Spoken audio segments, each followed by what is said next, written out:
10ခုထဲမှာကျွန်တော်လုံးလိုက်တဲ့တစ်ခုနှစ်ခုကနေပဲပြောစရာရတယ်တကယ်ပြောတာဒီပြဿနာကတော့တိတာတွေရမ်းများပြီးမလုပ်တာတွေများရင်ပူတော့ပြောစရာမအောင်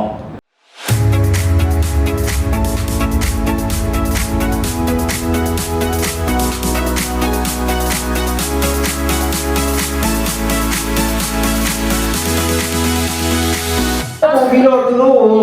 ဟိုသားသာပြဟိုဆက်ဆက်နိုင်တဲ့အတွက်ကြောင့်ဗာလေးကောင်းအောင်လေ